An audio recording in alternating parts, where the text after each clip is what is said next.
Hey everyone, I'm Peter Stories, here to guide you today. If you use this video to drift off to sleep, please tap like, hit subscribe, and drop a comment telling me where you're watching from and what time it is there. Now, settle in, get cozy, and let yourself relax.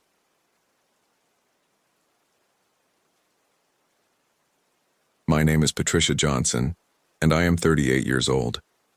I've been a park ranger at Glacier National Park for 14 years. This happened during the fall of 2023, when the missing person case of Elizabeth Garcia turned into something that still haunts me. And it all started when I realized that the woman I found wasn't Elizabeth at all, but something wearing her face. The radio crackled to life at 5:34 p.m. on October 28th, just as the autumn sun was casting long shadows across the mountain peaks. I was finishing my patrol near Mirror Lake when dispatch came through with a code yellow. Missing hiker. Last seen on the Highline Trail 6 hours past her scheduled return. Ranger Johnson, we have a 31-year-old female, Elizabeth Garcia, reported missing by her husband. Last contact was via satellite phone at approximately 1100 hours from the vicinity of Mirror Lake.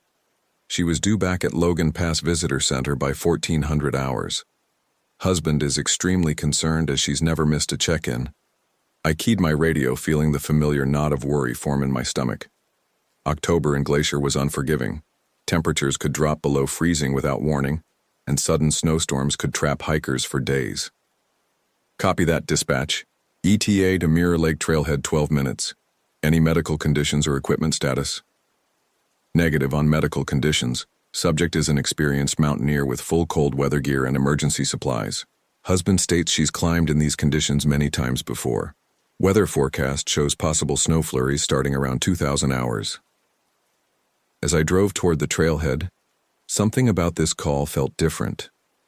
Mirror Lake had always been one of my favorite spots in the park, a pristine alpine lake that reflected the surrounding peaks so perfectly it was like looking into another world. But lately, there had been strange reports from that area, hikers claiming they'd seen other people on the trail who'd suddenly vanished, or worse, hikers who swore they'd encountered themselves. I arrived at the trailhead to find Carlos Garcia pacing frantically beside a silver SUV. He was a stocky man in his mid-30s with worried brown eyes and the calloused hands of someone who worked outdoors. He rushed toward my vehicle the moment I parked. "Thank God you're here," he said, his voice tight with anxiety. "Elizabeth should have been back hours ago. She's never late, never misses a check-in. Something's wrong, I can feel it." I gathered my cold weather gear and emergency equipment, checking my radio and GPS unit. "Tell me about her planned route, Carlos. Where exactly was she hiking?" "She wanted to photograph the lake at sunrise," he explained, wrapping his arms around himself against the mountain chill. "She's a nature photographer, and she'd heard the autumn reflections on Mirror Lake were spectacular. She planned to hike up before dawn, spend the morning shooting, and be back by 2 p.m. Did she mention seeing anyone else on the trail? Any concerns about the conditions?" Carlos shook his head. "She said the trail was empty when she started, which she preferred for photography. But she did mention something odd when she called this morning." "What kind of odd?" "She said the reflections in the lake were wrong somehow, that they didn't match what she was seeing with her own eyes. I thought she was just being artistic, you know? She notices things other people don't." A chill ran down my spine that had nothing to do with the mountain air. I'd heard similar reports from other hikers over the past few months, people claiming the reflections in Mirror Lake showed things that weren't there, or failed to show things that were. "Carlos, I need you to stay here and wait for backup. Give them all of Elizabeth's information and her emergency contact details. I'll radio in regular updates." The trail to Mirror Lake was treacherous in the fading daylight. The path wound through dense alpine forest and over rocky outcroppings that were already slick with frost. My breath formed clouds in the cold air as I followed the well-marked trail, looking for any sign of Elizabeth Garcia. About 2 miles up the mountain, I found her first piece of equipment. A professional camera lens cap was lying beside the trail, partially hidden under fallen leaves. I photographed its location and continued climbing, now following a clear trail of dropped items, a lens cleaning cloth, an energy bar wrapper, and finally, a small digital camera that had been smashed against a rock. The camera's LCD screen was shattered, but the memory card was intact. I pocketed it for later examination and pressed on toward Mirror Lake. The lake came into view just as the last light was fading from the sky. It was a perfect circle of black water surrounded by towering peaks, and even in the dim light I could see why photographers loved this place. But something was wrong with the reflection. The water should have been mirror-smooth in the still air, perfectly reflecting the surrounding mountains and the first stars appearing overhead. Instead, the reflection showed a different scene entirely. Daylight, summer vegetation, and a figure standing on the opposite shore. I blinked hard and looked again. The reflection was normal now, showing only the darkening sky and mountain peaks. But for a moment I could have sworn I'd seen someone else, someone who looked exactly like me. Elizabeth Garcia's backpack was sitting on a large boulder at the lake's edge, all her gear neatly arranged as if she'd been preparing to photograph the sunset. Her hiking boots were placed side by side next to the pack, and her jacket was folded neatly on top. But Elizabeth herself was nowhere to be seen. I called out, "Elizabeth! Elizabeth Garcia, can you hear me?" My voice echoed off the surrounding peaks, but there was no response. That's when I saw her, standing on the far side of the lake. The figure was definitely female, about the right height and build to be Elizabeth Garcia. She was wearing dark clothing and appeared to be looking directly at me across the water. I waved my flashlight and called out again, "Elizabeth, I'm Park Ranger Johnson. Are you injured?" The figure waved back, mimicking my exact movements. When I raised my left hand, she raised her left hand. When I stepped to the right, she stepped to the right. "Elizabeth, I need you to come around the lake to me. The trail on your side is too dangerous in the dark." But instead of moving toward the trail, the figure began walking directly into the lake. I watched in horror as she waded deeper and deeper into the water until she disappeared completely beneath the surface. "No!" I shouted, dropping my pack and preparing to enter the water myself. But as I reached the shore, the figure emerged from the lake on my side, less than 20 feet away from me. In the beam of my flashlight, I could see her clearly for the first time. She was definitely Elizabeth Garcia. I recognized her from the photo Carlos had shown me. Hispanic woman, early 30s, long dark hair, athletic build. She was soaking wet and shivering, but very much alive. "Elizabeth, are you okay? I'm Ranger Johnson. Your husband sent me to find you." She looked at me with confusion in her dark eyes. "My husband? I don't understand. Who are you?" "I'm a park ranger. You've been missing for hours. Carlos is worried sick about you." Elizabeth tilted her head, studying my face with an intensity that made me uncomfortable. "Carlos? Yes, I remember Carlos, but you... There's something wrong about you." "What do you mean?" "Your reflection," she said, pointing at the lake behind me. "Look at your reflection." I turned to look at the water and my blood ran cold. In the dark surface of Mirror Lake, I could see my reflection clearly. But it was wrong. The reflection showed me as I'd been 20 years ago, young and inexperienced, wearing an old ranger uniform I hadn't worn in over a decade. "That's impossible," I whispered. "Nothing's impossible here," Elizabeth said, her voice taking on a strange, hollow quality. "This place shows you things, true things, things you don't want to see." I turned back to face her and realized with growing horror that something had changed.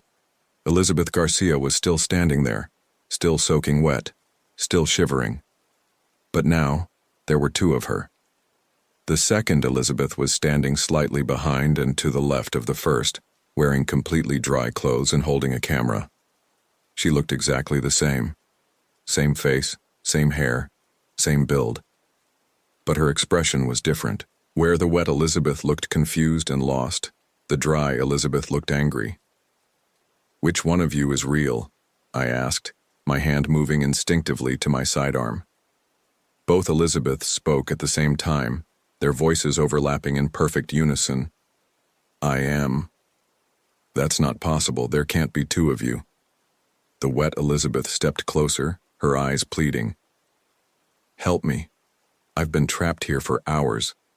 That thing, she pointed at the dry Elizabeth. It's been trying to replace me. It wants to go home to Carlos to live my life. The dry Elizabeth laughed, a sound like breaking glass. I am Elizabeth Garcia. I have her memories, her feelings, her love for Carlos. I'm more real than she is now. You're both Elizabeth, I realized with dawning horror. But one of you is the original and the other is a reflection, the wet Elizabeth whispered. The lake creates them, perfect copies that want to take over your life. I've been fighting it all day, trying to get away, but it keeps pulling me back. I looked at the lake again and saw dozens of reflections that didn't match reality. Multiple versions of myself, multiple versions of the Elizabeths, all moving independently in the dark water. The lake wasn't just creating one doppelganger, it was creating an entire population of them. How do I know which one is real? I asked. Ask us something only Elizabeth would know, the dry Elizabeth suggested. Test us. I thought for a moment, then asked, what did Carlos give you for your last anniversary? Both Elizabeths answered simultaneously. A new telephoto lens for my camera, 200 to 400 millimeter Canon. When did you first visit Glacier National Park? Again, both answered at once. When I was 12. My family drove here from Arizona for vacation. They had identical memories, identical knowledge. If one was a doppelganger created by the lake, it was a perfect copy in every way. There's only one way to tell, the wet Elizabeth said sadly. The reflection can't cross running water. The lake feeds into a stream on the north side.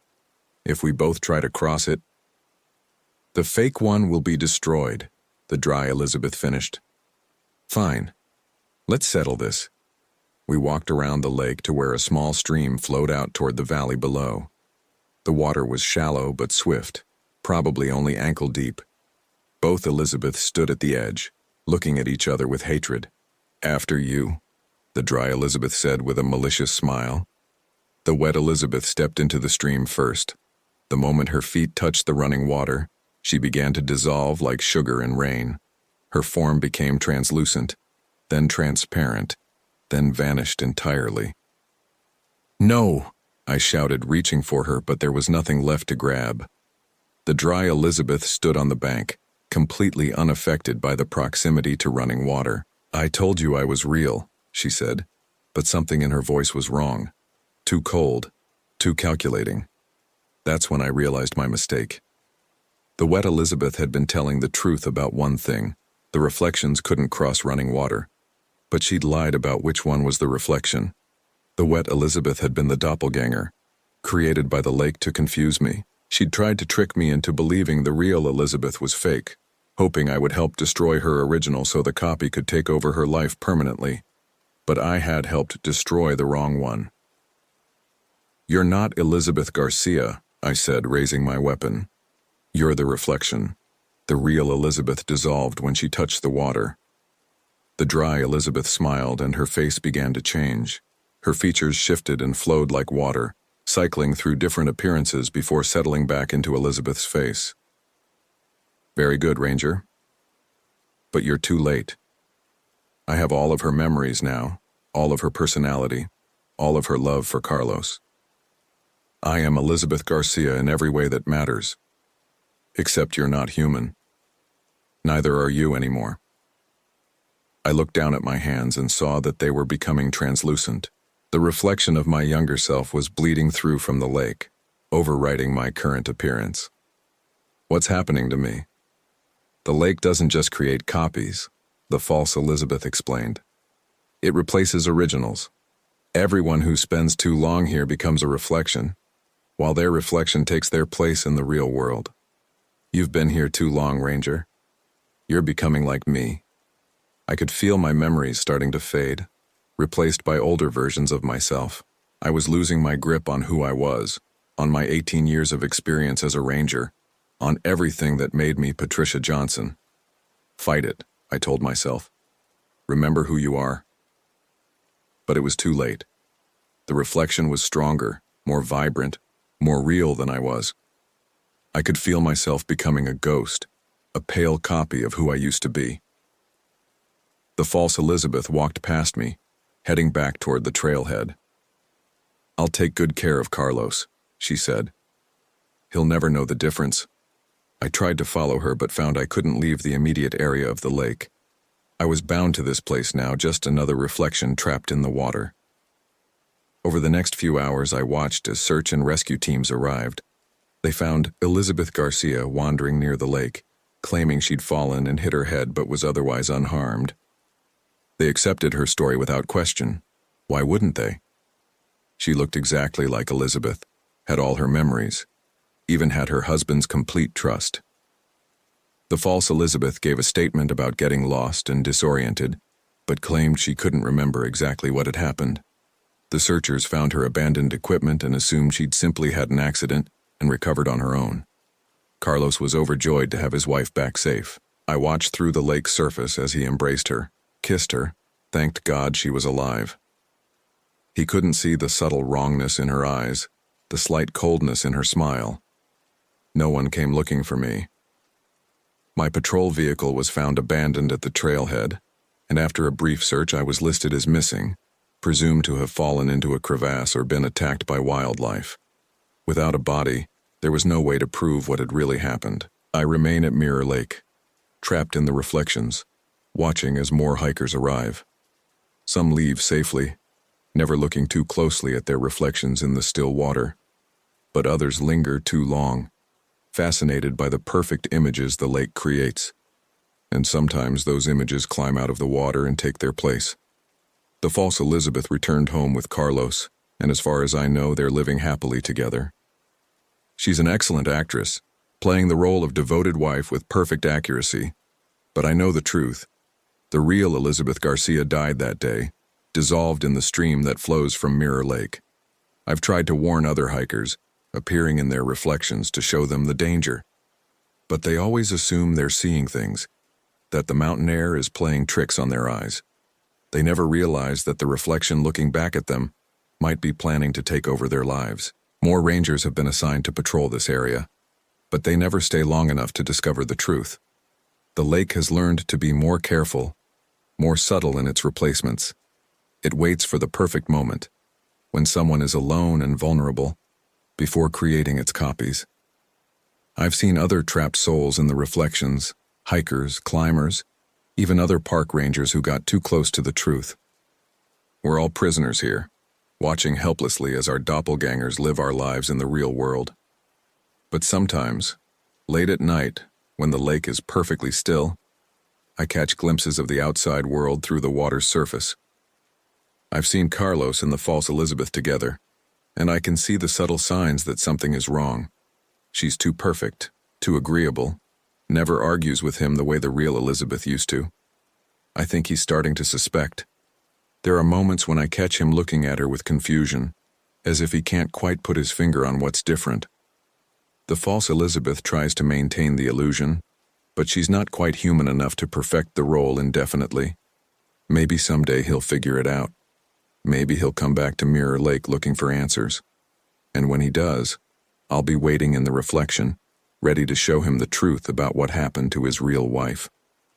Until then, I remain trapped here, a ghost in the water, watching as the lake continues to steal lives and replace them with perfect, soulless copies.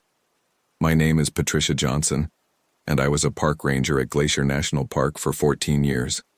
If you're reading this somehow, if this message has reached the outside world, then you know the truth about Mirror Lake. Don't trust the reflections. Don't look too long into the still water. And if you meet Elizabeth Garcia, the nature photographer from Arizona, look closely at her eyes. The real Elizabeth's eyes held warmth, compassion, and a deep love for the natural world. The thing wearing her face has eyes like cold, black water. Stay away from Mirror Lake. Some reflections are meant to stay in the water.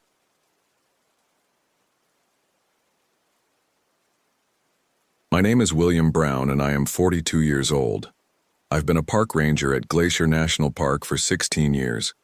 This happened during the fall of 2023, when the missing person case of Marcus Thompson turned into something that still haunts me. The first sign that something was wrong came 3 days before I found the body. October 28th, just after the first heavy snowfall had blanketed the high country, leaving the lower elevations in that eerie transition between autumn and winter. I was conducting my evening patrol along the Going to the Sun road when I heard it, howling, but not like any animal I'd ever heard in 16 years of working these mountains. This was different, human, but wrong somehow. It started low and mournful like a person crying, then rose to a shriek that made my teeth ache. The sound echoed off the peaks and seemed to go on forever, bouncing back and forth across the valleys until I couldn't tell where it was coming from. My partner, a Belgian Malinois named Scout, went rigid in the passenger seat of my truck. His ears were pinned back and he was making a low whining sound I'd never heard from him before. Scout had been with me for 5 years, trained in search and rescue, and he'd never shown fear of anything. Not bears, not mountain lions, not even the occasional wolf pack we encountered. I keyed my radio. "Control, this is Ranger Brown. Are we tracking any wildlife incidents in the Lake McDonald area?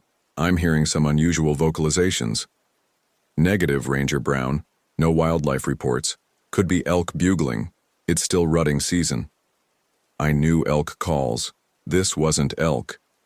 The howling came again, closer this time, and Scout bolted from the truck before I could stop him. He ran about 50 yards down the road, then stopped and started barking. Not his usual alert bark, but something frantic, terrified. "Scout, here." He came back reluctantly, his tail between his legs, constantly looking over his shoulder. Whatever he'd sensed out there had shaken him badly. That was Wednesday. Thursday brought the missing person report. Marcus Thompson, age 29, from Seattle. An experienced backpacker who'd come to Glacier for a solo hiking trip. His girlfriend had called when he failed to check in as scheduled. He'd planned a 3-day trek through the backcountry, starting from the Bowman Lake trailhead and ending at Kintla Lake. I knew that area well, remote, rugged country that could be dangerous even for experienced hikers. With the early snowfall, conditions would be treacherous. Hypothermia was a real risk, and if he'd gotten lost or injured, time was running out. I organized a search team for Friday morning. Myself, 2 other rangers, and a volunteer search and rescue crew. We'd start at Bowman Lake and work our way along his planned route. The search began at dawn. The morning was crystal clear, the kind of October day that made you remember why you loved the mountains. Fresh snow crunched under our boots, and our breath steamed in the frigid air. Scout was eager to work, his nose to the ground, searching for any trace of Marcus Thompson's scent. We found his first campsite easily enough, a clearing about 5 miles up the trail where he'd spent his first night. The campsite was clean, properly maintained, showing that Marcus knew what he was doing. But there were things that bothered me. The fire ring was wrong. Marcus had built a fire, but the ashes were scattered in a wide circle, as if something had torn through the remains. And there were marks in the dirt around the campsite, not quite footprints, but depressions in the earth that looked almost like claw marks. "Could be a bear," said Jenny Martinez, one of the other rangers. "Maybe it smelled food and tore through his camp after he left." I nodded, but I wasn't convinced.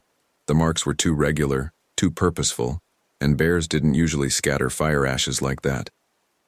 Scout found the scent trail leading away from the campsite, heading north toward Kintla Lake as planned. But his behavior was strange. He'd follow the trail for 100 yards, then stop and whine, looking back at me with worried eyes. It took constant encouragement to keep him moving forward. About 2 miles from the first campsite, we found Marcus Thompson's backpack. It was hanging from a tree branch 15 feet off the ground, far too high for any person to reach without climbing equipment. The pack had been torn open, its contents scattered on the ground below. Clothes, food, camping gear, all of it shredded as if something with massive claws had gone through it in a frenzy. But what made my blood run cold was the smell. A thick, musky odor that reminded me of rotting meat mixed with wet fur. It was so strong it made my eyes water, and several members of the search team had to step back to keep from gagging. "Jesus," whispered Tom Clark, one of the volunteer searchers. "What the hell could do something like that?" I was examining the tree trunk looking for claw marks that might tell us what kind of animal we were dealing with, when Scout started barking again. Not his scared bark from the other night, but his alert bark. He'd found something. He was about 50 yards away at the edge of a small clearing. As we approached, I could see what had gotten his attention. Tracks in the snow. But they weren't animal tracks. They were human footprints, but wrong. Too long, too narrow, with what looked like claw marks at the tips of the toes. And they were huge, at least size 16, maybe bigger.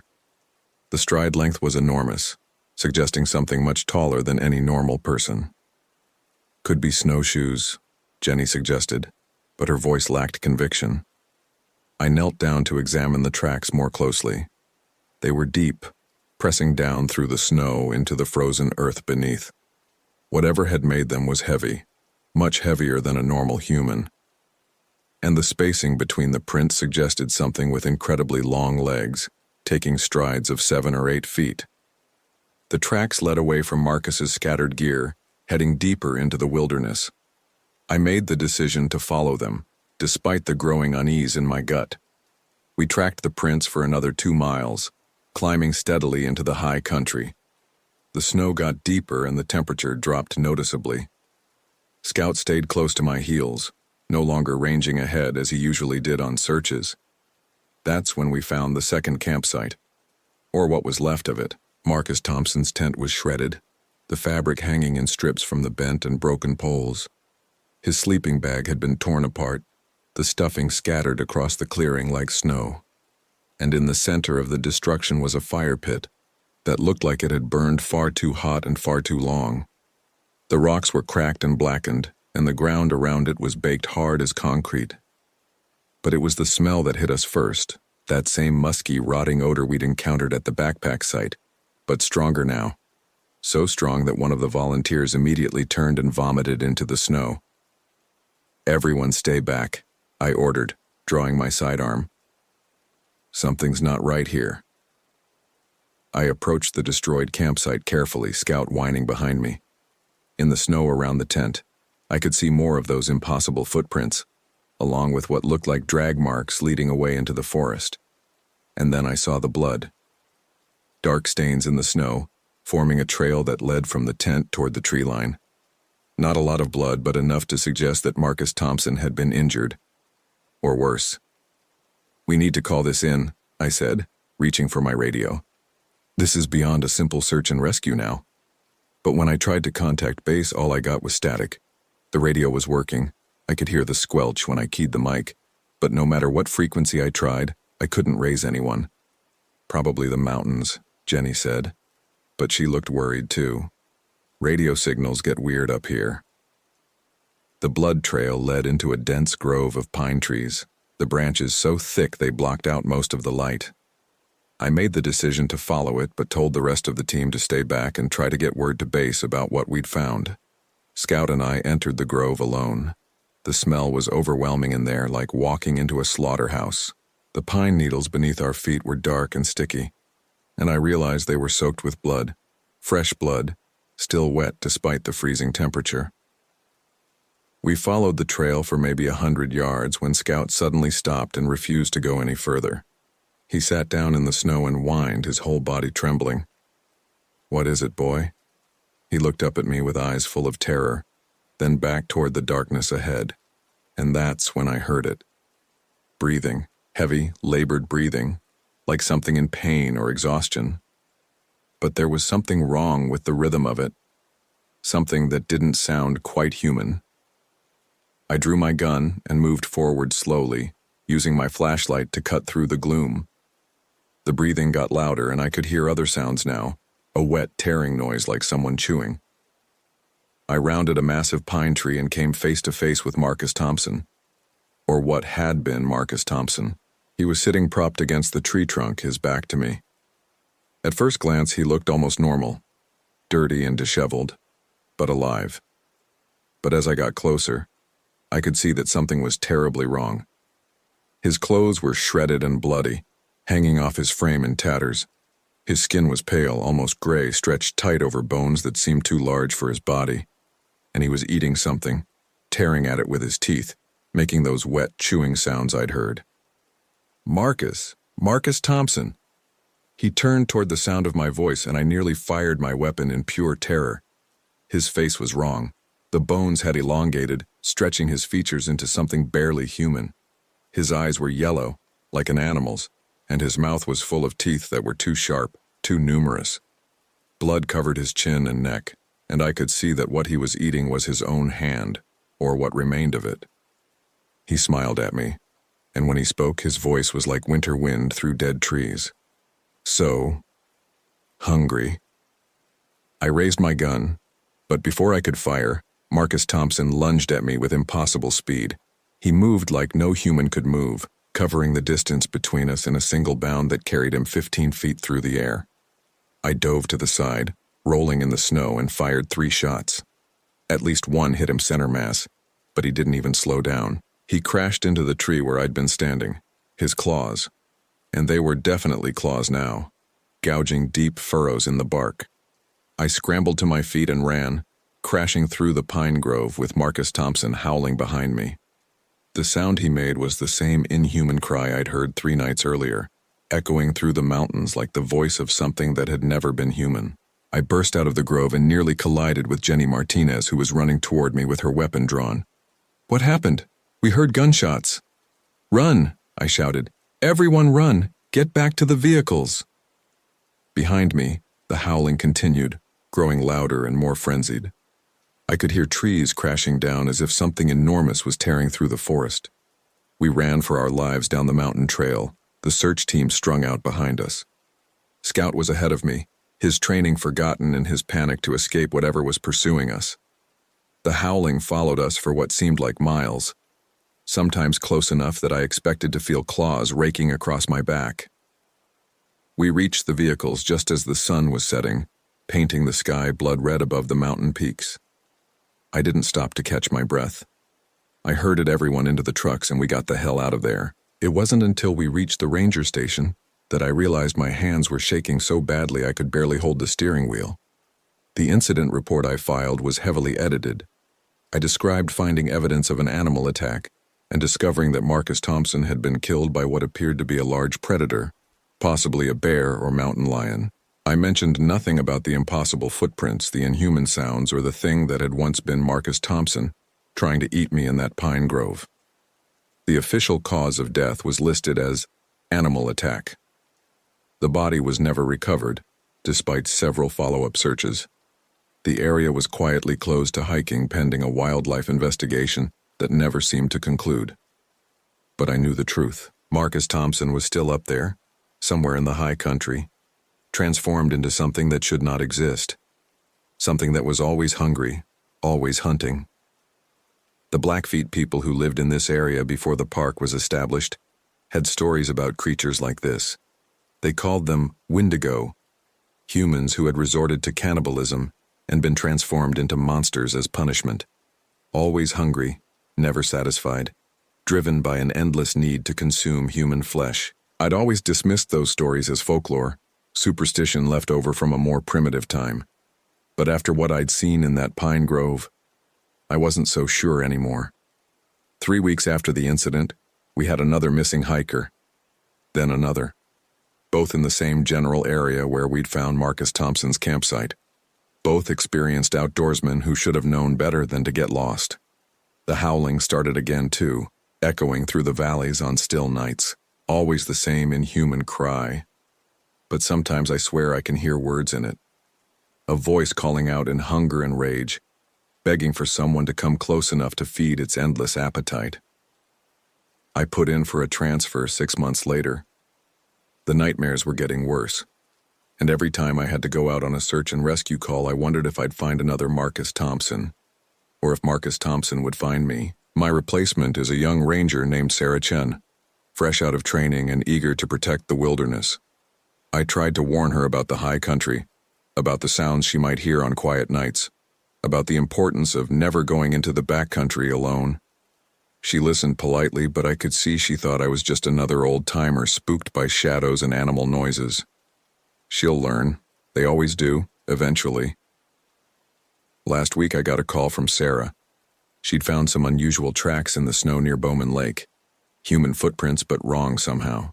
Too big, too deep, with what looked like claw marks at the tips. "Should I follow them?" she asked. "No," I said. "Whatever you do, don't follow them. Close the area and wait for backup." "But there might be a hiker in distress." Sarah listened to me very carefully. Some things in the mountains are better left alone. Some hungers can never be satisfied, and some people who go missing should stay missing. She hung up, probably thinking I'd lost my mind. Maybe I have. But I know what's up there in the high country, stalking through the snow and the shadows, always searching for its next meal. Marcus Thompson is still hungry, and winter is coming, driving game down from the peaks and making the hunting lean. Soon he'll have to come down too, closer to where the people are. God help us all when he does. The mountains keep their secrets, but some secrets have teeth and claws and an appetite that can never be filled. I've seen the face of the Wendigo, looked into its yellow eyes and heard its hungry voice. I survived, but I'm marked now. I can feel it sometimes, late at night, a gnawing in my stomach that regular food can't satisfy, a craving for something I refuse to name. The hunger is patient. It waits. And sometimes in my darkest moments I wonder how long I can fight it before I become just another story whispered around campfires, another missing person case that never gets solved. The mountains are beautiful, but they're also hungry, and they're always looking for someone new to feed.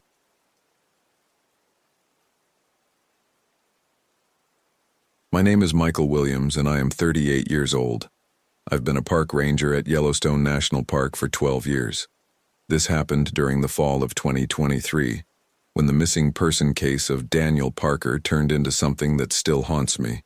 The first snowfall of the season had come early that October, dusting the peaks around Yellowstone Lake with white that would soon turn into the deadly blanket of winter. I was finishing my evening patrol near the Thoroughfare region, the most remote wilderness area in the lower 48, when the emergency call crackled through my radio at 6:47 p.m. "Ranger Williams, we have a code yellow. Missing person, Thoroughfare Trail. Last contact 48 hours ago." 48 hours in Yellowstone's backcountry during late October was a death sentence if you weren't prepared. Temperatures were already dropping below freezing at night, and a storm system was moving in that would bring heavy snow and winds that could reach 60 miles per hour. The missing person was Daniel Parker, a 34-year-old wildlife photographer from Denver, who'd been documenting the pre-winter behavior of Yellowstone's predators. His permit showed he was an experienced backpacker with proper cold weather gear. But experience meant nothing if you broke a leg or fell through ice into one of the thermal features. I met with his emergency contact, his brother James Parker, at the Fishing Bridge Visitor Center. James had driven up from Denver when Daniel failed to upload his daily photos to their shared cloud account, apparently a ritual Daniel never missed, even in the backcountry. "Danny's obsessive about his schedule," James explained, showing me the missed uploads on his phone. "He posts photos every day at 6 p.m. no matter what. Rain, snow, exhaustion, doesn't matter. When he missed 2 days in a row, I knew something was wrong." I reviewed Daniel's backcountry permit while James provided more details. Daniel had planned a 7-day solo photography expedition through the Thoroughfare, focusing on wolfpack behavior and early winter adaptations. It was ambitious but not unprecedented. He'd done similar trips in Glacier and Rocky Mountain National Parks. Did he mention any concerns about wildlife encounters? Bears preparing for hibernation can be unpredictable. "Actually, yeah," James said, scrolling through his phone. "He sent me some weird messages 2 days ago. Said he was tracking something unusual, not following normal predator patterns. Then nothing." James showed me the text messages. Daniel's last communication was unsettling. "Found something strange near Mirror Plateau. Tracks don't match any known species. Following them north. We'll document everything." That raised immediate red flags. The Thoroughfare was home to grizzly bears, black bears, wolves, mountain lions, and elk, all potentially dangerous but all with well-documented track patterns. If an experienced wildlife photographer couldn't identify tracks, either he'd found something extremely rare or something was seriously wrong with his judgment.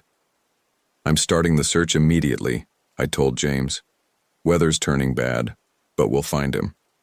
I should have realized then that some things in the wilderness don't want to be found. They do the finding. I began the search at 7:30 p.m., hiking into the thoroughfare as the sun disappeared behind the Absaroka Range. The temperature was already below freezing, and my breath came out in visible puffs that the wind immediately scattered. Snow was beginning to fall, light flakes that would become heavier as the night progressed. Daniel's planned route took him through some of the most isolated terrain in North America.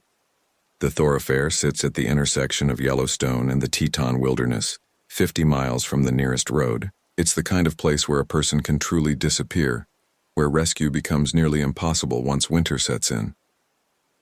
I followed the main trail for 3 miles before finding Daniel's first campsite. His tent was gone, but I could see the flattened area where he'd set up camp, along with the remains of a fire ring. Standard backcountry camping, nothing unusual. But as I examined the site more carefully, I found something that made my skin crawl. Footprints in the muddy ground around the campsite, but not just Daniel's size 11 hiking boots. Something else had been there. The prints were roughly human-shaped, but wrong. Too long, too narrow, with claw marks where toes should be. They were at least 14 inches long and showed signs of something walking upright but with an unnatural gait. I'd seen every type of animal track in Yellowstone over 12 years of service. These didn't match anything in my field guides. Base, this is Williams. I'm at the subject's first campsite. Found some unusual sign that might indicate predator activity. Continuing search, but wanted to document the findings. Copy, Williams. What type of predator activity? I looked at the strange tracks again, trying to make sense of what I was seeing. Unknown at this time. We'll photograph and send images when I have better lighting. The tracks led north from Daniel's campsite, following a game trail that paralleled Yellowstone Lake. I followed them for about a mile before losing the trail on rocky ground. But I'd seen enough to know that something had been stalking Daniel, something that walked on 2 legs but wasn't human. As I hiked deeper into the wilderness, the snow began falling harder. Visibility dropped to maybe 50 yards and the wind was picking up. I was approaching the point where I'd need to make camp myself or risk becoming a casualty, but Daniel was out here somewhere, possibly injured, definitely in danger from the weather if nothing else. That's when I heard the howling. It started low and distant, like a wolf pack communicating across the valley. But as it continued, I realized the sound was wrong. Too long, too mournful, with an almost human quality that made my teeth ache. No wolf made that sound. Nothing in Yellowstone made that sound. The howling was coming from the direction of Mirror Plateau, where Daniel had sent his last text message. Against my better judgment, I decided to investigate. If Daniel was injured up there, he'd need help before the storm got worse. The climb to Mirror Plateau was treacherous in the dark and snow. The trail was steep and exposed, with drop-offs that would be fatal in these conditions. But I'd hiked it dozens of times in better weather, and I knew the route by memory. My headlamp cut through the swirling snow, illuminating a landscape that looked alien and hostile. At 10:15 p.m., I reached the plateau and found Daniel's second campsite. His tent was still standing, but it was shredded, not torn by wind or damaged by falling branches. Shredded by claws. Long, parallel gashes ran through the fabric from top to bottom, as if something had methodically destroyed it. Daniel's gear was scattered around the campsite, but there was no sign of him. I examined the damage more carefully. The claw marks were consistent with the tracks I'd found earlier. Too large for any known predator, but clearly made by something with significant strength and sharp claws. Some of Daniel's equipment was missing, including his camera and emergency satellite phone. But the most disturbing discovery was the blood. It was splattered on the snow around the destroyed tent, dark spots that stood out against the white. Not a massive amount, not enough to indicate a fatal injury, but enough to show that violence had occurred here. Whatever had destroyed Daniel's camp had also injured him.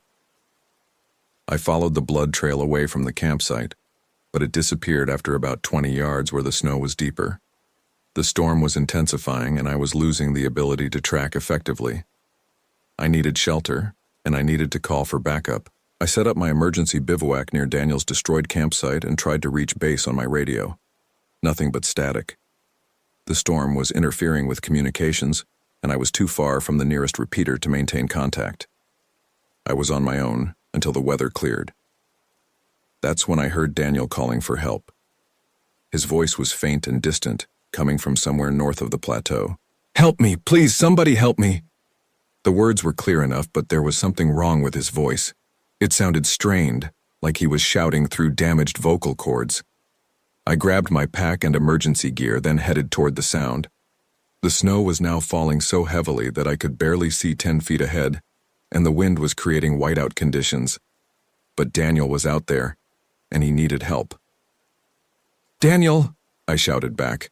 "Daniel Parker, I'm a park ranger. Keep calling so I can find you." His voice came again, but from a different direction. "Over here, I'm hurt. Please help me." I turned toward the new location, but something felt wrong. The voice sounded like Daniel, but the words were too clear, too consistent. Someone who'd been injured and exposed to freezing temperatures for 2 days shouldn't sound that coherent. I followed the voice for another 20 minutes, struggling through deep snow and fighting against wind that threatened to knock me over. The calls for help continued, always just ahead, always just out of reach. It was like chasing an echo. Then I saw the light. A flickering glow ahead in the storm, like a campfire or emergency flare. I pushed through the snow toward it, hoping to find Daniel warming himself by a fire. But as I got closer, I realized the light wasn't coming from a fire. It was coming from Daniel's camera equipment, arranged in a circle in a small clearing. His expensive photography gear, cameras, lenses, lighting equipment, all glowing with an unnatural phosphorescence that had nothing to do with electronics. The snow around the equipment was melted in perfect circles, as if intense heat was radiating from each piece. And standing in the center of the circle was Daniel, or something wearing Daniel's face. He was too tall, at least 7 feet, maybe 8. His limbs were stretched and distorted like someone had pulled a human body on a rack. His skin was pale and waxy, with dark veins visible underneath. His eyes were completely black, not just the pupils, but the entire eye, like looking into deep holes. But it was definitely Daniel's face.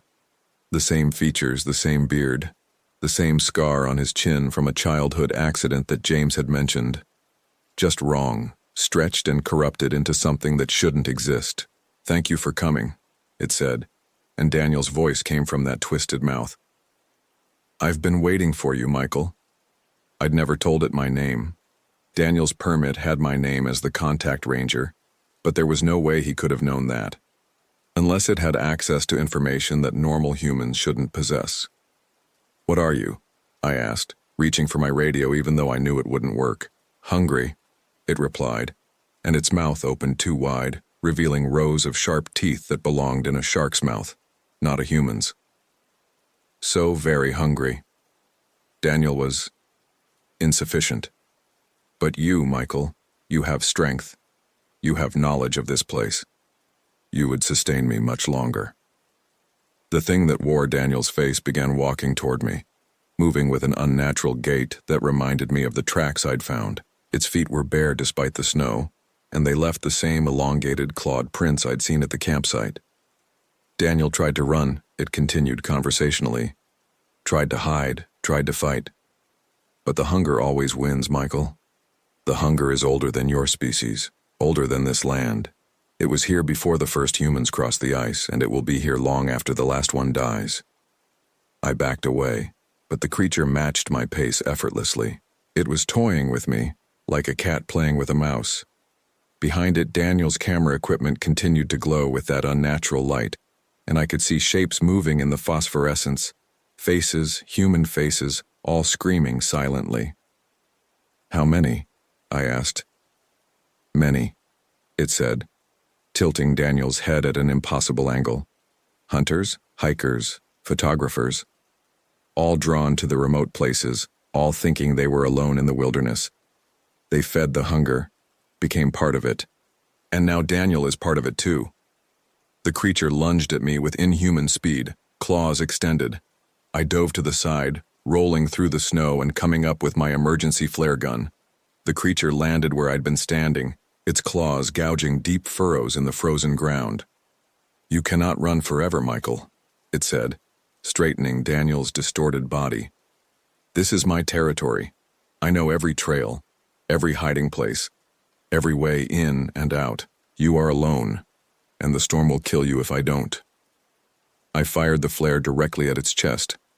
The projectile burst into brilliant red light, and the creature shrieked, not with Daniel's voice, but with something that sounded like wind through broken trees. The light seemed to cause it physical pain, forcing it back several steps. But the effect was temporary. The creature recovered quickly, and I could see the burn mark on its chest already healing. Whatever this thing was, conventional weapons weren't going to stop it. I ran. The storm was at full intensity now, with snow falling so heavily that I couldn't see more than a few feet ahead. But I knew the terrain, and I had an advantage the creature might not expect. I understood how to use Yellowstone's unique features as weapons. The thoroughfare was riddled with thermal features, hot springs, geysers, and steam vents that could reach temperatures over 200 degrees Fahrenheit. In normal conditions, rangers warned visitors to stay well clear of these features, but desperate times called for desperate measures. I made my way toward a cluster of hot springs I knew were located about half a mile north of Mirror Plateau. The creature was following, crashing through the forest behind me with no regard for stealth. It was confident in its ability to catch me, and it probably wasn't wrong. But confidence could be a weakness. The hot springs were surrounded by mineral deposits that made the ground unstable and dangerous. Steam rose from pools of boiling water, creating a landscape that looked like something from another planet. The snow had melted in a wide radius around the springs, leaving patches of mud and mineral crust that could collapse without warning. I reached the springs and positioned myself on the far side of the largest pool. The water was a deep blue-green color that indicated extreme temperature, definitely hot enough to kill anything that fell in. Steam rose from the surface, creating a fog that limited visibility even further. The creature emerged from the storm, Daniel's face twisted into a predatory grin. "Clever, Michael. But thermal features cannot save you. I am older than the mountains, older than the fire beneath the earth." It began circling the hot spring, testing the ground with each step. The creature was intelligent enough to recognize the danger, but it was also arrogant. It believed its supernatural nature made it invulnerable to natural hazards. "You know what I think?" I said, backing toward the edge of the mineral crust. "I think you're not as powerful as you pretend to be. I think you're just a scavenger feeding on people who can't fight back." The creature snarled and lunged across the hot spring, leaping from one side to the other with inhuman agility, but I was ready for that move. As it landed on my side of the pool, I threw my full weight against it, knocking us both toward the unstable ground at the spring's edge. The mineral crust collapsed under our combined weight. The creature tried to grab onto solid ground, but its claws couldn't find purchase on the slippery surface. It fell backward into the boiling water with a scream that shattered the night. The transformation was immediate and horrifying. The creature's stolen human appearance began to melt away, revealing something underneath that my mind could barely process. It was skeletal and insect-like, with too many joints and limbs that bent in impossible directions. Its true form was something that had never been human, had never been anything from this world. But even as it dissolved in the boiling water, it spoke with Daniel's voice one last time. "The hunger never dies, only sleeps." Then it was gone, leaving nothing but bubbles rising to the surface of the hot spring. I collapsed on the stable ground, exhausted and shaking. The storm was still raging, but the oppressive feeling that had been following me was gone. The creature was dead, and the immediate threat had passed. But I still had to find Daniel. I spent the next 3 hours searching the area around Mirror Plateau, following the creature's trail backward to find where it had first encountered the photographer. Dawn was breaking when I finally found him, unconscious but alive, hidden in a small cave about a mile from his destroyed campsite. Daniel was hypothermic and dehydrated, but he was breathing. He'd managed to hide from the creature for almost 2 days, surviving on emergency rations and his own wilderness skills. He had no memory of what had stalked him. Trauma-induced amnesia, according to the medical team that airlifted him out once the storm cleared. The official report listed the incident as a wildlife encounter with an unknown predator. possibly a wolf or bear exhibiting unusual behavior due to pre-hibernation stress. Daniel's camera equipment was never recovered, though searchers found some of his gear scattered around the hot springs. Daniel survived with minor frostbite and no permanent physical damage. He returned to wildlife photography, but never came back to Yellowstone. He claimed the park gave him nightmares, though he couldn't remember exactly why. I continued working as a ranger, but I never forgot what I'd seen in the thoroughfare. The creature had called itself ancient, older than human civilization. How many other things like it were hiding in the remote wilderness areas of our national parks? How many missing persons cases were actually encounters with predators that existed outside our understanding of nature? The Lakota and other indigenous tribes had stories about creatures like the one I'd encountered. Wendigo, they called them. Cannibalistic spirits driven by endless hunger, able to take human form and lure victims into the wilderness. I'd always dismissed such stories as folklore, but now I wondered if the indigenous peoples had been trying to warn us about something real. 3 months after the incident, I requested a transfer to a different section of Yellowstone, somewhere with more visitors, more civilization, less isolation. The thoroughfare is still considered one of the most remote wilderness areas in the lower 48, but I've noticed that missing persons cases in that region have dropped to 0 since that October night.